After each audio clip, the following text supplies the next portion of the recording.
AI is coming for you, whether you like this or not. Look at what Brian says from Coinbase. He's the CEO of Coinbase, and he says, "Today I have made difficult decision to reduce the size of Coinbase by 14%. 14%. Now, look at this part. AI is changing how we work. Over the past year, I have watched engineers use AI to ship in days what used to take a team weeks. Non-technical teams are now shipping production code and many of our workflows are being automated." Now, he's being diplomatic, right? He's not going to say, "I have fired people just because AI is taking their jobs." So he's trying to be nice and he's trying to say that, well, I tried to hold people and I tried. So people are playing victim. But think about this. If you are in a corporate job, your CEO, your managers are constantly thinking about optimizing revenue. They are constantly thinking about how they can make more money by reducing their dependence on the resource. And in a company, you are a human resource. Now, there's another clip I want to show you. So this is Jeremy Powell, and he is the chief of Federal Reserve of the United States. Now, listen to what he says. Good number of people on the committee are concerned about is just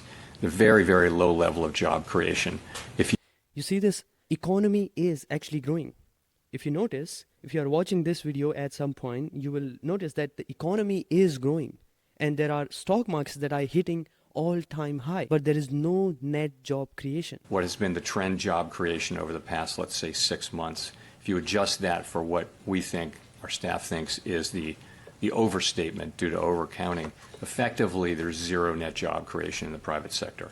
This is big because it basically means that there is a growth of economy without a new opportunity of jobs for people. Then who is taking that job and who is doing the work? This is huge. If you are still not waking up or you are still anti-AI, then this is high time. Like this video, consider this as a sign that you need to wake up right now. And I'm going to give you 3 ideas to deal with your AI layoff. If you have been recently laid off because of AI, or if you feel like your company might fire you, this might be one of the most important videos you will watch. And the first idea is to start your side business. Now look, I know you are working a job, you want to be loyal to your company, and I get it, but find another source of income. Do a small business. Start teaching something. Start creating content, or start consulting other companies, or do some kind of collaboration with someone for business. I don't care what do you do, okay? But start another source of income where you have the ability to make choices and decisions. Because here is what's going to happen. We are moving towards an era of solo business. There will be a lot of small businesses that are run by just one person, just with the help of AI. And I want you to be in the boat. I want you to be the entrepreneur and not someone who is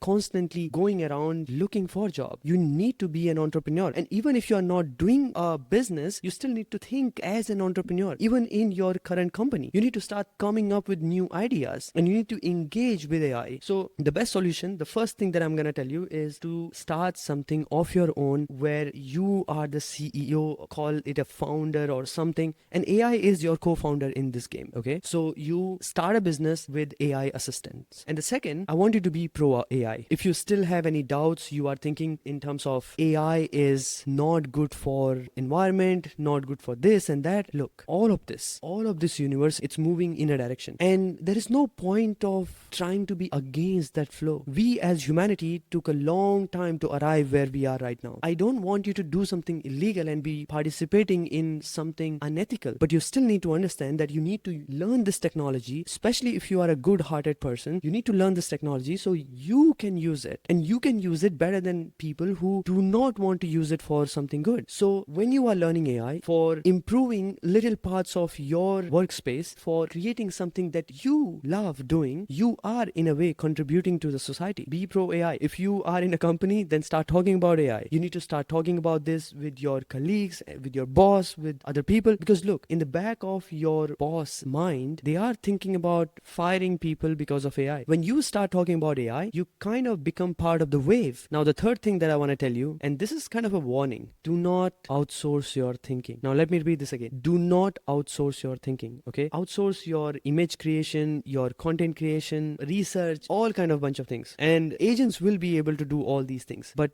do not outsource your thinking. Read more. Go back to the basic, like train your brain so you can collaborate with AI. So you have something that complements AI. You do not just become competition to AI. If you are trying to compete with AI, you are going to get replaced, because everything logical is going to get replaced. And there is one important reason for that. Let me tell you from an identity perspective and psychological perspective. If I think about myself, like if I'm talking in English, for example, and if I'm talking about this specific subject, all these things are because I have learned those skills. This is not me. This is a character that I have developed over time by learning a few things. In a way, I am imitating this character. Now, AI is an imitation machine. This is the important thing to understand. AI is very good at imitating, and it's only going to get better. So anything where you are imitating, AI is gonna replace you. So there is no point of competing with AI. When you go back to the basic, when you develop your creativity, your humanness, your ability to make choices, and your ability to adapt, this is going to help you survive in this big game. We are going back to the fundamental of what we call humanness. Everyone is questioning what part of me can be replaced by AI. This is the time to reinvent yourself. And this is why it is high time to connect with people who you want to learn from and you want to be surrounded with. I have this small community called The Circle if you want to join, but that's optional, or you can subscribe to this channel. The important part is you listen to this warning. AI is coming for you. And if you do not take these small actions, you do not work on another source of income, you do not become a pro AI person, and you do not really learn something that is complementing AI, you are not rediscovering your humanness, you are going to get replaced and you are going to be left behind. Listen to this. Take it as a sign.